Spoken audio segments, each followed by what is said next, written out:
Hello students, आज हम पढ़ने जा रहे हैं कक्षा 12 की फ्लेमिंगो बुक की तीसरी poem a thing of beauty. ये जो पोएम है इसकी लैंग्वेज थोड़ी हार्ड है।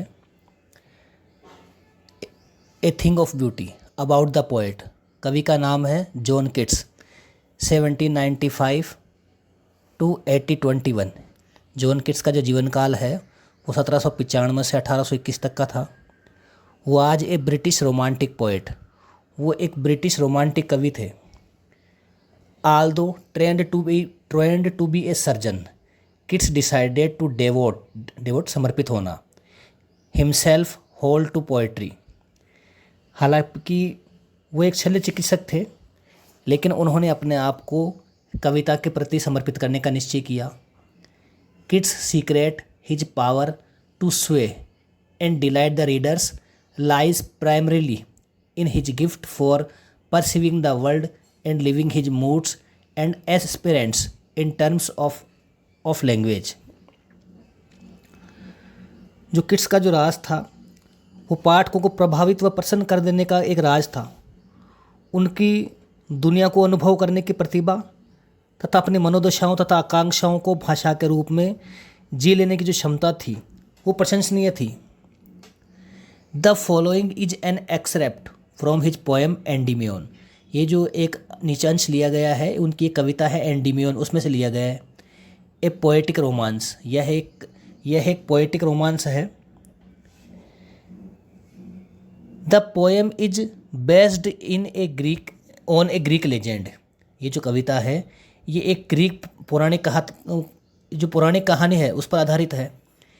In which Endymion a beautiful young shepherd and poet who lived on Mount Latmos had a vision of Cynthia, जिसमें एंडीमियो नामक एक सुंदर एवं युवा गडरिया एवं कवि जो लेटमॉस नामक पहाड़ पर रहता था ने सिंथिया का सपना देखा था।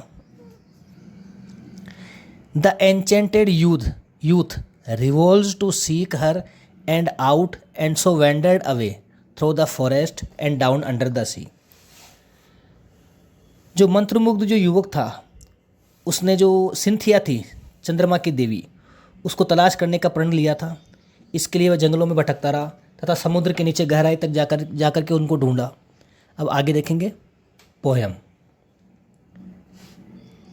ए thing of beauty is a joy for ever. एक खूबसूरत वस्तु हमेशा के लिए आनंददायक होती है।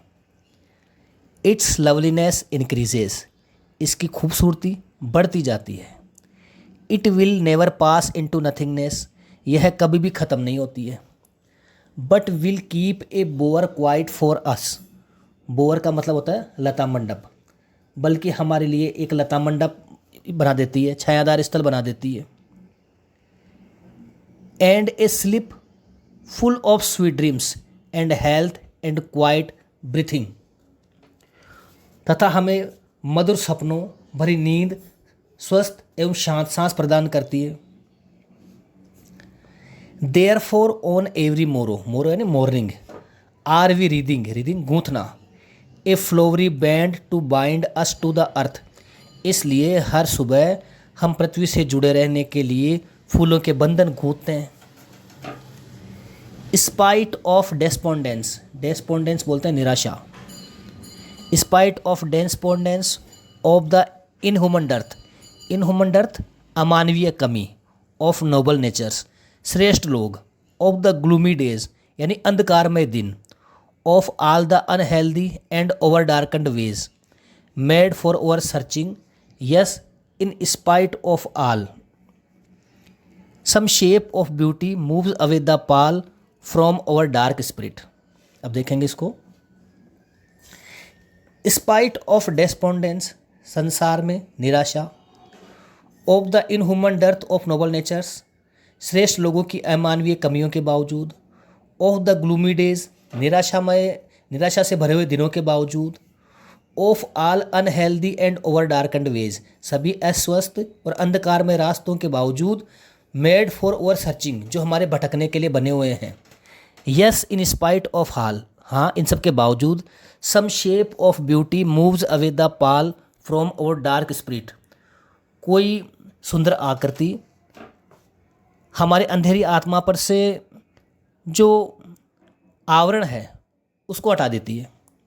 अब ऐसी सुंदर वस्तुओं में कौन कौन सी वस्तुएं हैं, इसको अंडरलाइन कर लीजिए। इसके बारे में प्रश्न पूछा जाएगा कि खूबसूरत वस्तुओं की सूची बनाइए। Such the sun, the moon, trees, old and young,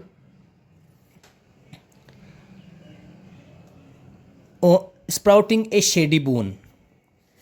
such the sun जैसे सच द सन जैसे कि सूर्य, द मून चंद्रमा, ट्रीज ओल्ड एंड यंग नए तथा पुराने पेड़, sprouting a shady boon sprouting अंकुरित करना, a shady boon for simple sheep, and such are daffodils daffodils नरगिस के पीले फूल, with the green world they live in, and clear reels that for themselves a cooling covert make against the hot season, the mid forest break rich with a sprinkle छिड़कना, a fair musk rose blooms। जो सुंदरता देने वाली जो वस्तुएं हैं, खुशी देने वाली जो चीज़ें हैं वो हैं सूर्य, चंद्रमा, नए तथा पुराने पेड़ जो साधारण पेड़ों के लिए छाया के वरदान के रूप में नई कोपलें निकालते हैं, तथा नरगिस के पीले फूल जो हरियाली की दुनिया में रहते हैं, तथा साफ पानी की नदियाँ जो ग्रीष्म ऋतु से बचने के लिए ठंडे झुरमुट बना लेती है, तथा जंगल के मध्य में उगने वाले झाड़ झंकाड़ जिन पर सुगंधित वाले जो फूल है वो इधर उधर बिखरे हुए हैं।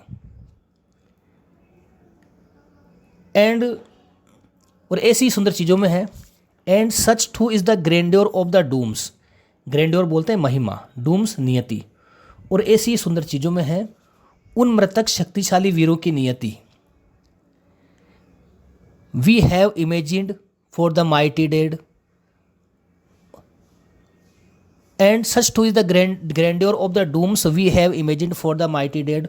और ऐसी सुंदर चीज़ों में शामिल है उन मृतक शक्तिशाली वीरों की नियति जिसकी हमने कल्पनाएं की है।